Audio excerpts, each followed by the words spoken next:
Olá, pessoal. Então vamos focar aí nas perguntinhas que estão na tela. A taxa do Tesouro cai quando a Selic aumenta? Tem algum vídeo falando sobre isso para eu entender melhor?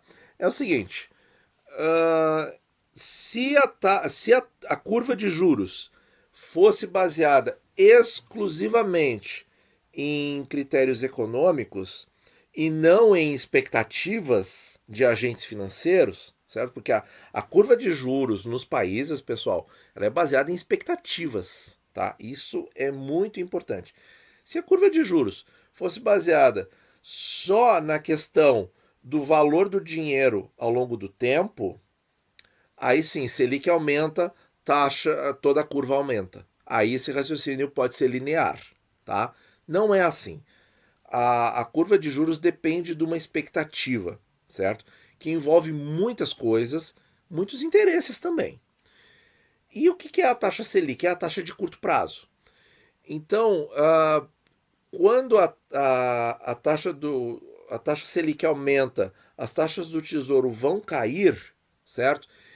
Isso é um jeito de pensar muito fora do comum, tá? Isso, inclusive, é uma coisa que nós falávamos no canal e nós continuamos acreditando nisso. Por quê? Porque, como a curva de juros é baseada em expectativas, a Selic está subindo para resolver um problema.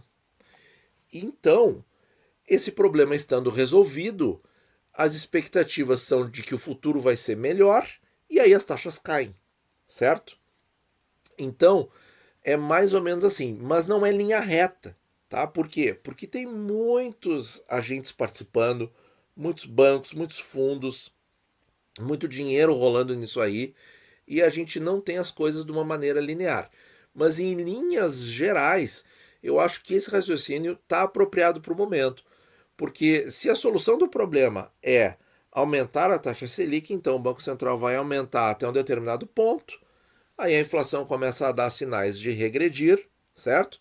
Nem que seja por aquela questão de sair os números altos do somatório de 12 meses, em que eu falei sobre isso, né?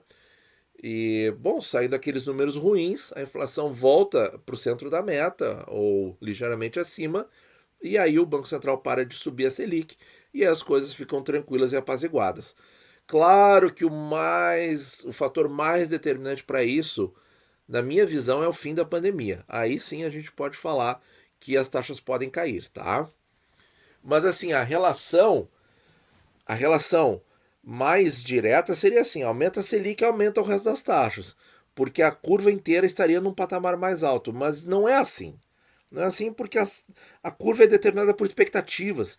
E aí tem um monte de gestor, um monte de banco, um monte de investidor, cada um com ideias diferentes, com visões diferentes. O Boletim Focus fala só de uma média, então, né, é um dado assim quase que, né, irrelevante. E é isso, pessoal. Isso é a minha visão, tá? Então, assim, expectativas, né? Expectativas. Você vai ter o que em termos de expectativas? Incertezas, né? O Sandro, li sobre recomendação de um analista não recomendando prefixados, sobretudo os de juro longo. O que você acha disso? Olha, eu acho que tá ok, viu? Cada um analisa, recomenda o que achar mais interessante. E esse comentário veio no vídeo das estatísticas, certo?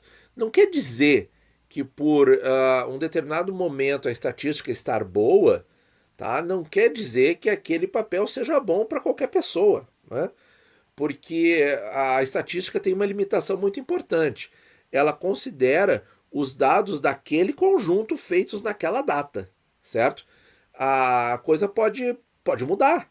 E dali a 6 meses a estatística ser completamente diferente. Inclusive mudando os quartis, tá? Então, assim, como o momento é delicado e a inflação está muito sensível aí para todo mundo, eu acho que faz sentido isso, tá? Faz sentido de dar um tempo nos prefixados, sim, eu acho que faz sentido. Mas é aquilo, né, gente? Como Buffett diz, né? A gente compra ao som de trovões. Comprar prefixado agora é exatamente isso. É comprar ao som dos trovões, né? E aí é nesses momentos que as coisas dão mais certo. Mas isso é uma coisa. mas não quer dizer que o cenário não possa piorar. Então aí, né, sempre é essa mão de duas vias, essa rua de duas, essa avenida de duas mãos. Ai, sei lá, me atrapalhei agora. Mas ganha uma coisa, perde em outra, né? Vai do apetite de risco no final das contas. Mas eu até concordo que prefixado no momento. O problema dessas casas de análise é que eles costumam incluir Tesouro IPCA como prefixado, o que não é verdade, tá?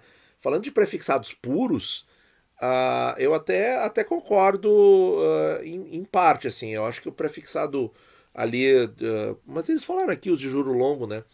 Mas os curtinhos dá, a 8%, o pré-24, ou mesmo o pré-26, eu acho que dá para carregar tranquilamente.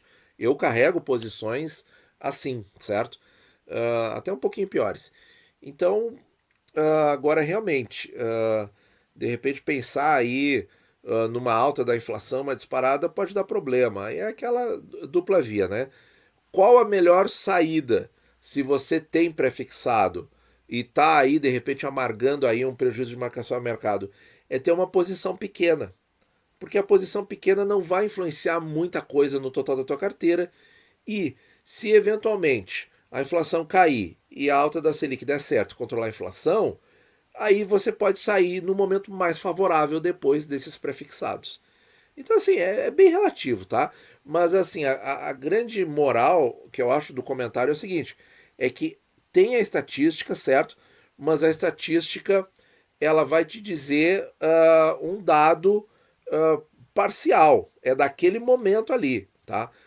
Não dá para dizer que no caso individual esse papel vai ser bom ou não só porque a estatística está boa, tá? Isso aí cada um vai ter que fazer o exercício depois de revisar.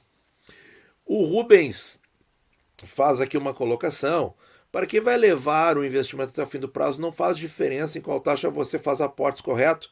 E aí eu respondi de uma maneira um pouco provocativa, tá? Mas é no bom sentido, tá? Não me levem a mal. A única vantagem é que no caso de você necessitar fazer um resgate antecipado.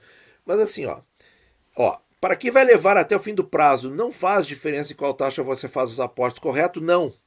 Eu não concordo com isso, tá? Por quê? Por exemplo, isso aqui, no caso do IPCA 35,45, que foi o vídeo que ele colocou o comentário, 4,13 é melhor que 3,97. Pelo simples motivo de que a 4,13 você vai estar comprando mais barato.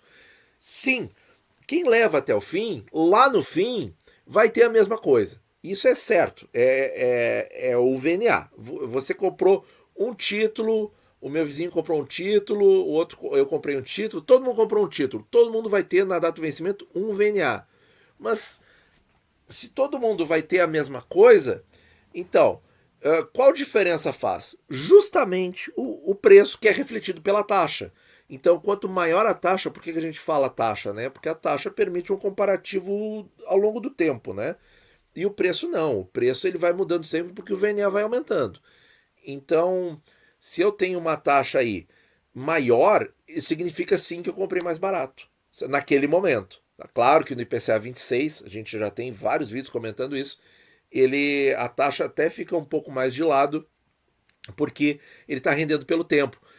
Mas, por exemplo, se o Brasil reverter a tendência de inflação e o VNA começar a crescer mais devagarinho ou voltar a ter momentos de deflação, aí a questão da taxa volta a ganhar importância. Então, assim, não é tanto faz tão diretamente assim, não é tão tanto faz. Eu acho que influencia sim bastante, porque eu gosto de ser um caçador de taxas. Eu acho que as taxas mais altas são um objetivo muito importante no investimento. Porque assim, não faz diferença se você vai ganhar um VNA lá no fim. Não faz. Mas se o cara pagou muito caro para ter esse VNA, ele não ganhou, certo? E comparando com o outro que pagou barato para ter o mesmo VNA. Então é isso, é a diferença de preço e valor. No fundo é isso, certo? E aí para você pagar um preço barato numa coisa que tem um valor que é conhecido, que é o VNA, como é que a gente paga esse preço barato? Com a taxa mais alta. Certo, pessoal? Muito obrigado por ouvir. Bons investimentos a todos.